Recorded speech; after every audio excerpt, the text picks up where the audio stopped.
La venganza más noble. Hola, bienvenidos a otra historia que les llegará al corazón. Hoy les contaré una historia sobre el perdón, la redención y cómo, a veces, la mayor venganza no consiste en destruir a la persona que nos lastimó, sino en mostrarle quiénes somos realmente. Si les gustan las historias que nos hacen reflexionar sobre nuestras decisiones y el poder de la dignidad humana, quédense conmigo hasta el final. Estoy segura de que esta historia los conmoverá de una manera inesperada. Antes de empezar, si les gusta el contenido, no olviden darle a me gusta, suscribirse al canal y activar la campanita para no perderse ninguna historia inspiradora.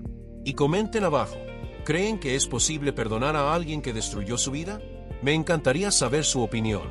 Así que relájense, pónganse cómodos y conozcamos la historia de Elena, una joven que le enseñó a un hombre poderoso la lección más importante de su vida. Esa mañana de martes parecía una más entre tantas otras difíciles en la vida de Elena Acevedo. El despertador sonó a las 5 de la mañana, como siempre. Se levantó del delgado colchón que ocupaba casi todo el espacio de su pequeña habitación alquilada en la parte trasera de una vieja casa en las afueras de la ciudad.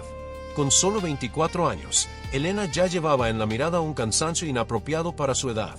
Eran hermosos ojos marrones, pero hacía tiempo que habían perdido ese brillo juvenil característico, reemplazados por una determinación silenciosa, casi triste, propia de quien aprendió demasiado pronto que tendría que luchar por cada pequeño logro. Había vivido sola desde los 18 años, cuando su madre finalmente falleció a causa de una enfermedad que podría haber sido tratada si hubieran tenido los medios económicos. Habían pasado 6 años, pero el dolor de la pérdida seguía presente, sobre todo cuando Elena se encontraba hablando consigo misma, como si su madre todavía estuviera allí. La rutina de Elena era agotadora y brutal. Durante el día, trabajaba como cuidadora de ancianos en una residencia de ancianos de la zona sur. Era un trabajo que exigía infinita paciencia, fuerza física, sobre todo, compasión. Elena tenía compasión de sobra. Quizás porque sabía lo que era cuidar a alguien que fallecía, como había cuidado a su propia madre en los últimos meses de su vida. Por la noche, cuando la mayoría de la gente ya estaba en casa descansando, Elena iba a su segundo trabajo, limpiar oficinas en un edificio comercial del centro. Desde las 9 de la noche hasta la 1 de la madrugada, fregaba suelos, limpiaba baños, vaciaba papeleras y ordenaba escritorios para personas que probablemente nunca la mirarían a los ojos si se cruzaran con ella en el ascensor. Llegaba a casa sobre las 2 de la mañana, se daba una ducha rápida y dormía solo 3 horas antes de empezar de nuevo. Los fines de semana, esos los reservaba para lavar la ropa, comprar en el mercado más barato que encontraba y, ocasionalmente, aceptar algún trabajo extra como limpiadora. Desde pequeña, Elena había aprendido que el mundo no era amable con los que nacían pobres. No era amable con quienes no tenían un apellido prestigioso, contactos importantes o una herencia ahorrada en algún banco.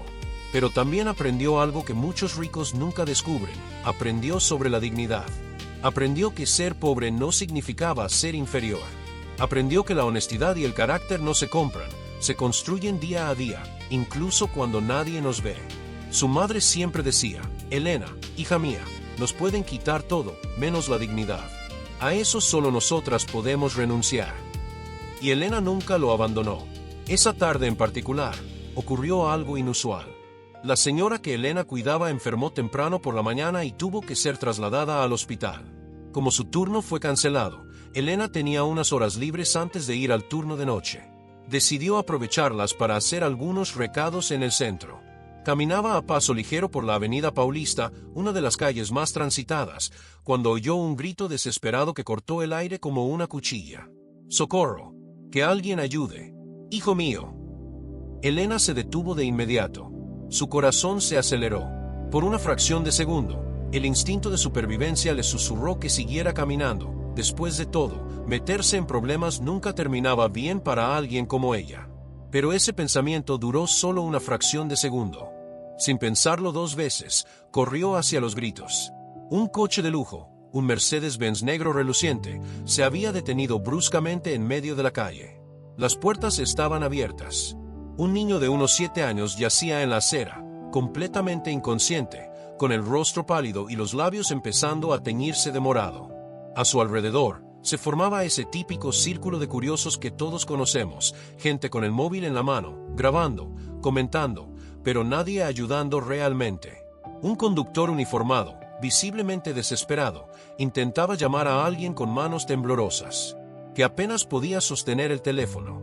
Junto al coche, una mujer muy elegante, vestida con ropa y joyas a todas luces caras, que probablemente costaron más de lo que Elena había ganado en un año entero, estaba en completo shock.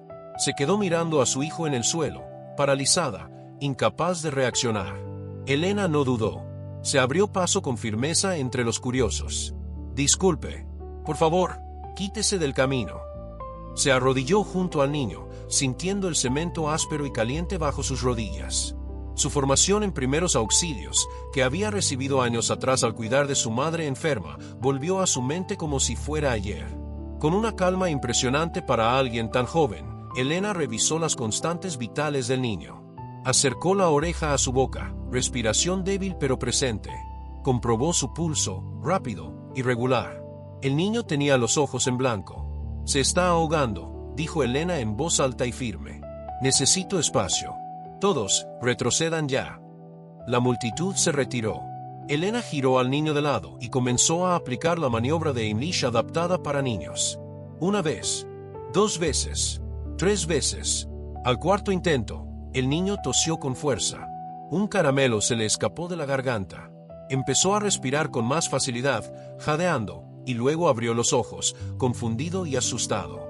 «Está bien, cariño», susurró Elena, sujetando suavemente el rostro del niño. «Ya estás a salvo. Respira despacio, ¿de acuerdo? Despacio». El alivio que recorrió ese círculo fue inmediato y palpable. La elegante mujer finalmente reaccionó, corriendo hacia su hijo y abrazándolo con tanta fuerza que parecía querer fundirlo con su propio cuerpo. Las lágrimas corrían por su rostro perfectamente maquillado. La ambulancia llegó minutos después. Los paramédicos confirmaron que el niño estaba fuera de peligro, pero que lo llevarían al hospital para una evaluación completa. Antes de irse, la mujer se acercó a Elena. Se apretó las manos con una fuerza sorprendente y la miró a los ojos con una intensidad que rozaba la desesperación. «Salvaste a mi hijo», dijo con la voz entrecortada por la emoción. «Salvaste a mi Eduardo. ¿Cómo puedo agradecerte? Dímelo, por favor. Lo que sea». Elena, siempre tímida, incómoda con tanta atención, simplemente negó con la cabeza. «No necesitas agradecerme. Solo hice lo que cualquiera haría». «No», insistió la mujer, apretándole las manos con más fuerza. «No fue cualquiera. Fuiste tú. ¿Cómo te llamas?» «Elena. Elena Acevedo». «Elena», repitió la mujer, como si ese nombre se le hubiera grabado en el alma. «Nunca olvidaré lo que hiciste hoy. Nunca. Me llamo Cecilia Valenca. Por favor, dame un número de teléfono, una dirección, alguna forma de encontrarte». Pero Elena ya estaba retrocediendo, incómoda con la situación. «No es necesario, de verdad. Me alegro de que esté bien. Eso es todo lo que importa».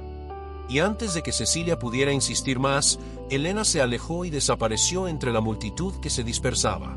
Lo que Elena no sabía, ni siquiera podía imaginar en ese momento, era que este niño era el único hijo de Augusto Valenca, uno de los hombres más poderosos y temidos del país. Y que este encuentro aparentemente casual estaba a punto de cambiar su vida para siempre. Augusto Valenca no era solo millonario, era multimillonario. Y no solo era rico, era temido, respetado y odiado a partes iguales.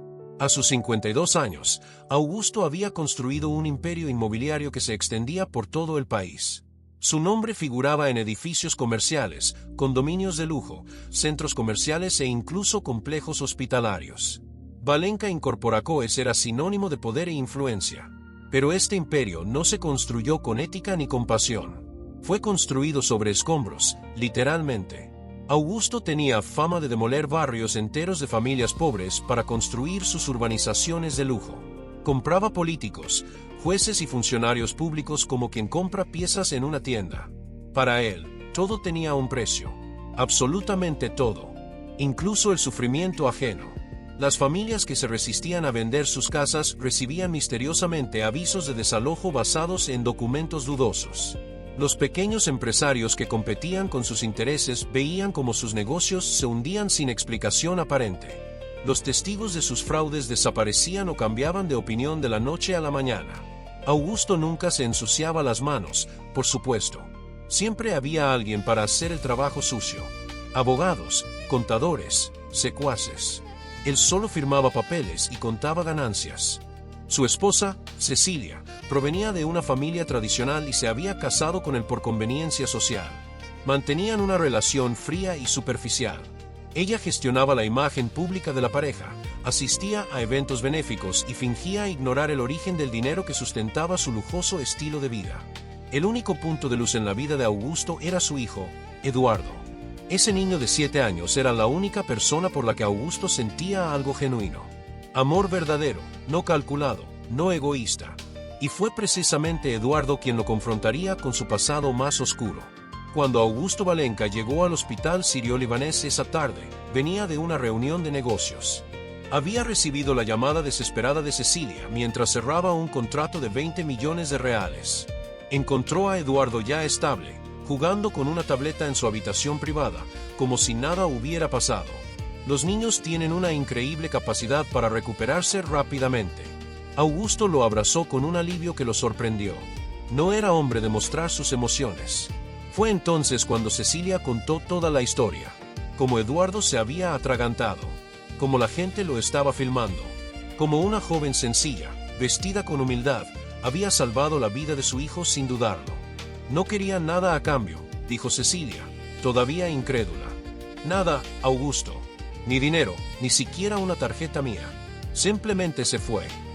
Augusto sintió algo extraño, una inquietud que no pudo explicar de inmediato. Estaba acostumbrado a un mundo donde todos querían algo. Siempre. La idea de que alguien hiciera algo sin esperar nada a cambio le resultaba casi ajena. ¿Cómo se llamaba?, preguntó. Elena. Elena Acevedo. Augusto no reconoció el nombre al instante, pero había algo en ese apellido que le sonaba. Acevedo. Acevedo. ¿Dónde lo había oído antes? Esa misma noche, todavía en el hospital, mientras Eduardo dormía, Augusto hizo lo que siempre hacía cuando quería información sobre alguien. Llamó a su jefe de seguridad. Necesito un informe completo sobre una persona. Nombre, Elena Acevedo. Debe de tener 20 y pocos años. Quiero saberlo todo. ¿Dónde vive? ¿Dónde trabaja? ¿Su historia familiar? Todo. Y lo quiero para mañana por la mañana. 48 horas después, Augusto tenía en sus manos un expediente de 30 páginas sobre Elena. Empezó a leer con naturalidad, esperando encontrar la típica historia. Alguien que había pasado por dificultades pero que, en el fondo, buscaba una oportunidad para acercarse a gente rica, quizás incluso planeando aprovecharse de salvar al chico más tarde. Pero lo que encontró fue completamente diferente.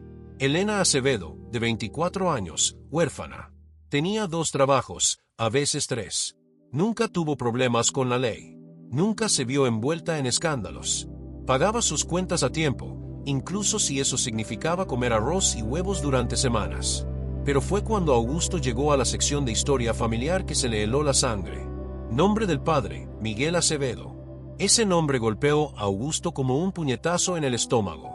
Se reclinó en su silla de cuero, con el informe temblando ligeramente en sus manos. Cerró los ojos. Respiró hondo. Miguel Acevedo. 20 años. Habían pasado 20 años. Los recuerdos volvieron a la vida. 20 años antes, Augusto estaba empezando a construir su imperio.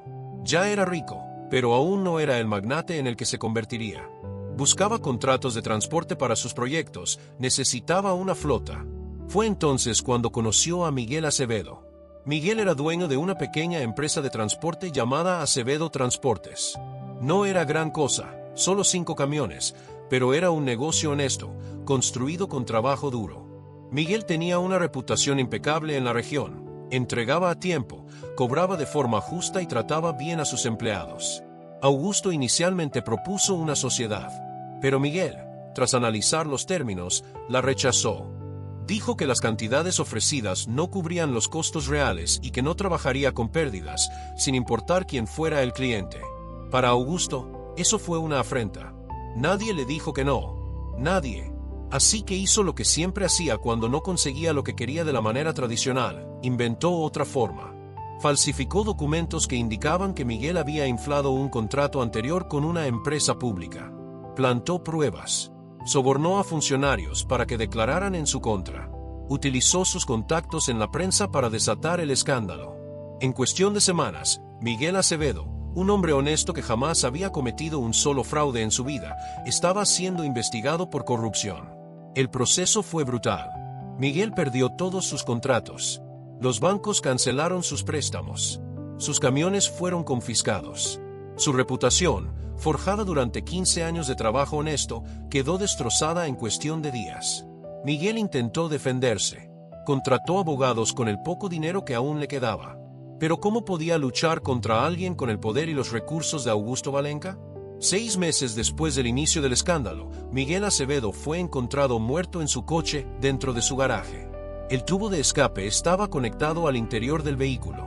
Suicidió por asfixia, según los informes. La familia nunca lo creyó. La esposa de Miguel, una mujer llamada Lucía, insistía en que su esposo jamás se suicidaría, que era un católico devoto y que luchaba por demostrar su inocencia. Pero nadie la escuchaba.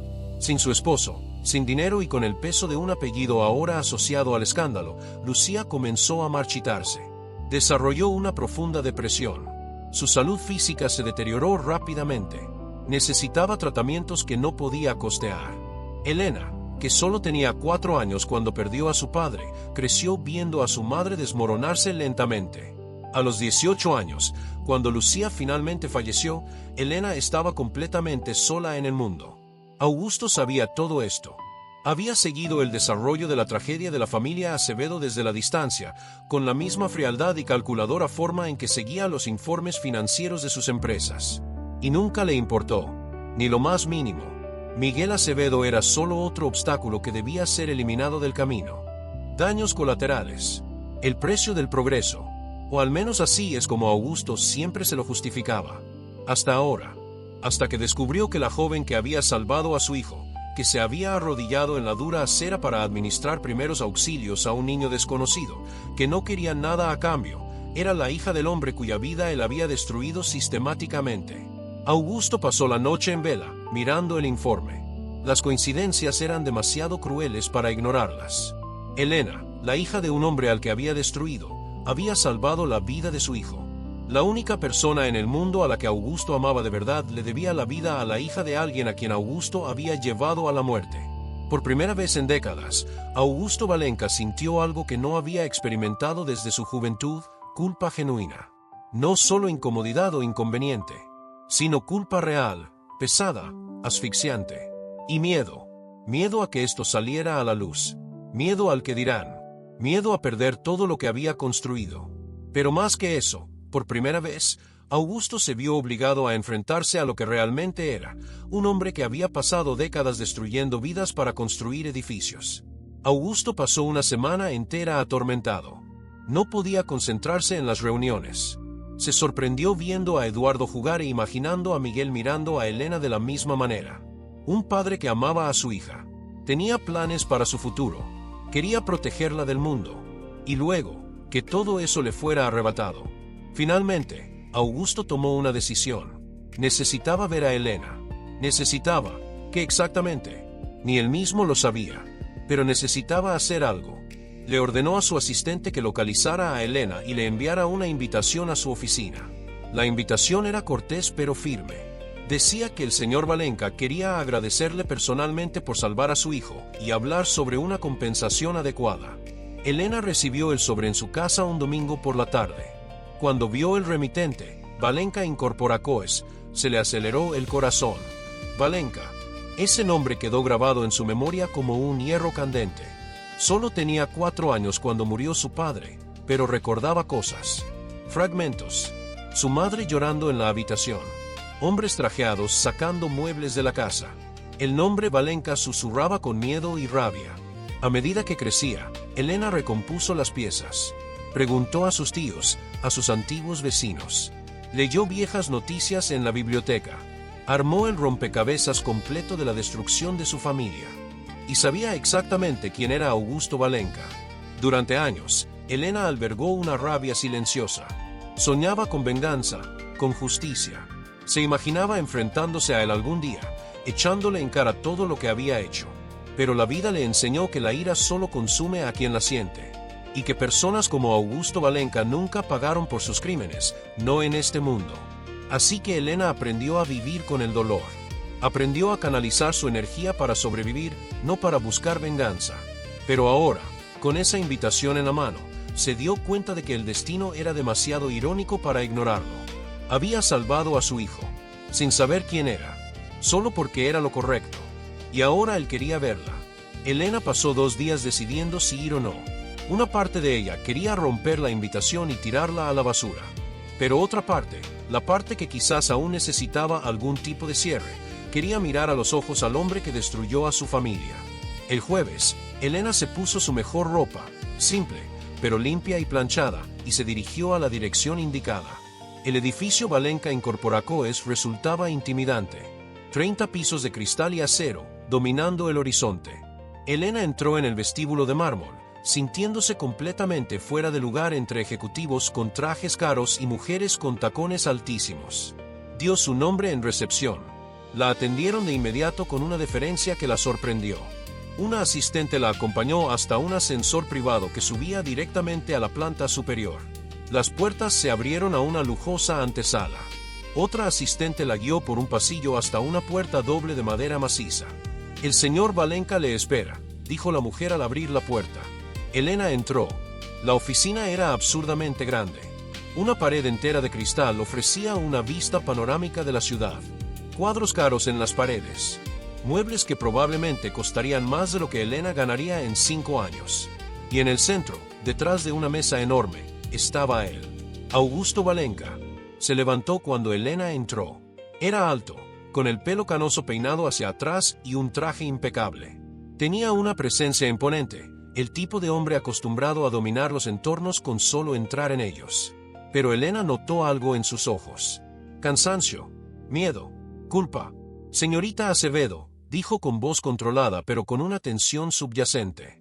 «Por favor, siéntese». Elena permaneció de pie. «Prefiero estar de pie, gracias». Se quedaron frente a frente en silencio durante largos segundos. El aire era denso, cargado.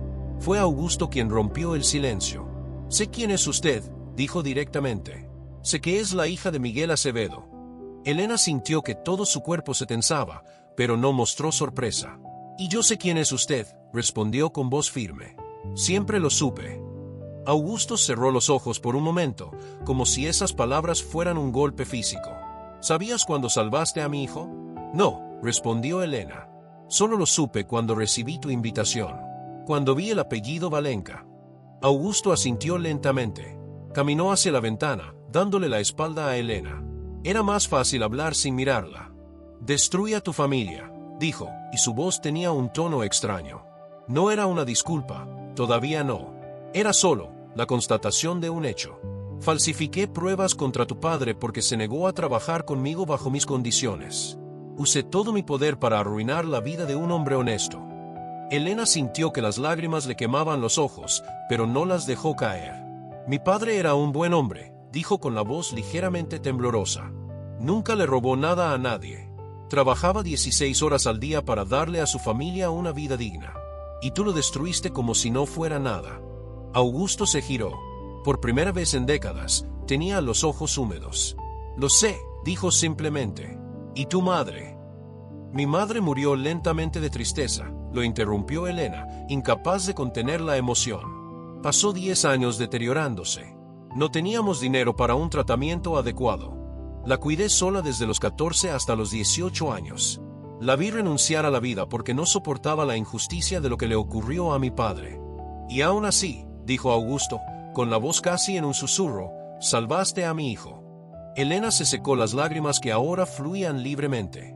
«Lo salvé porque era un niño. Porque nadie merece pagar por los errores de sus padres. Porque era lo correcto». Esas palabras impactaron a Augusto con una fuerza inesperada. Se acercó a ella, pero mantuvo una distancia respetuosa. «Vine aquí a ofrecerte una compensación», dijo. «Dinero, una casa, un trabajo, educación. Lo que quieras». Elena lo miró fijamente a los ojos.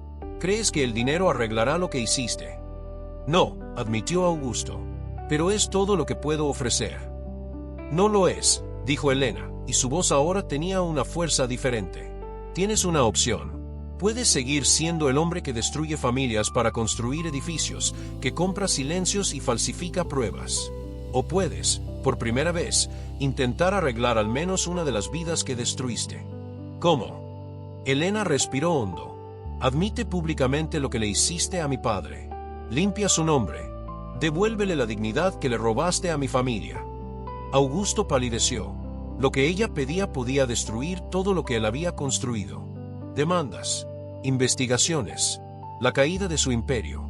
Me estás pidiendo que me destruya a mí mismo, dijo. Te pido que seas, por primera vez en tu vida, un hombre honesto, respondió Elena. Mi padre lo fue. Incluso cuando lo perdió todo, murió sabiendo quién era. ¿Puedes decir lo mismo?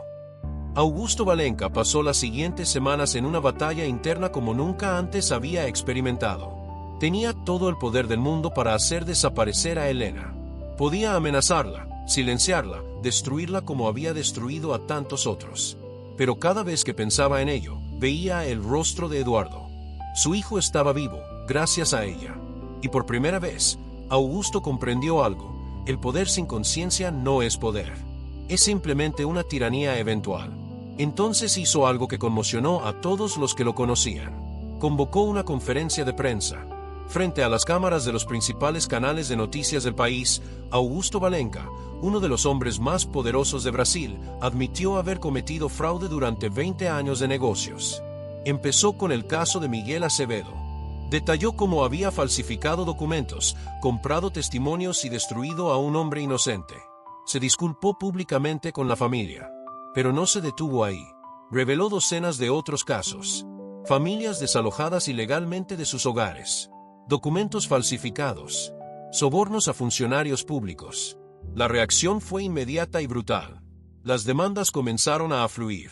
Los inversores abandonaron la empresa. La bolsa se desplomó. Augusto sabía que probablemente iría a prisión. Pero también creó un fondo de reparaciones. Vendió bienes personales y puso acciones como garantía. Estableció una compensación para todas las familias a las que había perjudicado, empezando por la de Elena. Elena recibió la noticia por televisión. Vio a Augusto en la rueda de prensa, admitiéndolo todo. Vio cuando mencionó el nombre de su padre, cuando dijo que Miguel Acevedo había sido un hombre honesto destruido por su ambición. Cuando los abogados de Augusto la contactaron para hablar sobre la compensación, Elena escuchó las cantidades ofrecidas. Eran absurdas, suficientes para no tener que volver a trabajar nunca más. Rechazó casi todo. Solo aceptó la creación de una fundación a nombre de sus padres, el Instituto Miguel y Lucia Acevedo. Una organización que ofrecería becas completas a niños de bajos recursos, centrándose en la educación de calidad. No quiero vivir de su culpa, explicó Elena a los abogados. Quiero asegurarme de que otras familias no pasen por lo que pasó la mía. La fundación se creó con una inversión inicial de 50 millones de reales. Augusto se aseguró de estar presente en la inauguración. El día de la inauguración del Instituto Miguel y Lucia Acevedo, cientos de personas asistieron. Familias que habían sido perjudicadas por Augusto y que ahora recibían reparaciones. Periodistas, políticos, educadores. Elena pronunció un discurso sencillo pero profundamente conmovedor. Habló de sus padres, de la dignidad, de cómo perdonar no significa olvidar, sino elegir no dejar que el resentimiento defina quiénes somos. Augusto observaba desde lejos, discretamente. No subió al escenario. No concedió entrevistas. Simplemente observó. Al terminar el evento, Elena lo vio. Por primera vez desde aquella reunión en la oficina, se miraron. Elena se acercó. Gracias por hacer lo correcto, dijo simplemente. Augusto negó con la cabeza. Tú fuiste quien me enseñó que era lo correcto, respondió. Pasé toda mi vida creyendo que el poder lo era todo. Me demostraste que la dignidad vale más que cualquier imperio. Elena esbozó una leve sonrisa. No fue un perdón completo. Quizás nunca lo sería. Pero fue un reconocimiento. Fue el comienzo de algo. Mi padre solía decir que nunca es tarde para hacer lo correcto, dijo. Espero que no. Augusto asintió, conmovido. Yo también. Elena se alejó entonces, para reunirse con los niños que ahora tendrían oportunidades que ella no tuvo. Niños que estudiarían, crecerían, tendrían un futuro. Augusto observó unos minutos más. Luego, en silencio, se fue. Sabía que enfrentaría consecuencias, demandas, tal vez prisión. Su empresa estaba hecha pedazos, su reputación destruida. Pero por primera vez en décadas, cuando se miró al espejo, no vio un monstruo. Vio a un hombre intentando enmendar sus errores. Y quizás eso, al final, era lo que realmente importaba. Elena no necesitaba venganza. Ganó con elegancia, con dignidad, con la fuerza silenciosa que heredó de sus padres. Demostró que hay venganzas que destruyen y otras que enseñan. Y Augusto Valenca llevaría esta lección el resto de su vida. Y así termina la historia de Elena, una joven que nos enseña que la verdadera fuerza no reside en destruir a quienes nos hicieron daño, sino en permanecer fieles a nuestros valores, incluso cuando sería más fácil sucumbir a la ira. A veces, la mayor venganza no es hacer que la otra persona pague por lo que hizo, sino mostrarle quiénes somos realmente. Es negarnos a convertirnos en quienes nos hicieron daño. Elena podría haber usado esa situación para destruir a Augusto. Podría haber aceptado el dinero y vivir en la opulencia. Pero eligió algo más grande, eligió honrar la memoria de sus padres creando oportunidades para otros. Esta historia nos hace reflexionar. ¿Qué hacemos cuando tenemos el poder de la venganza en nuestras manos? ¿Usamos este poder para destruir o para construir? ¿Y tú, qué habrías hecho en el lugar de Elena? Comenta abajo, me encantaría saber tu opinión. Si te gustó esta historia, no olvides darle me gusta, compartirla con alguien que necesite escuchar este mensaje y suscribirte al canal para ver más historias inspiradoras como esta. Hasta la próxima, y recuerda, la dignidad es algo que nadie te puede quitar a menos que tú lo permitas. Un fuerte abrazo y hasta pronto.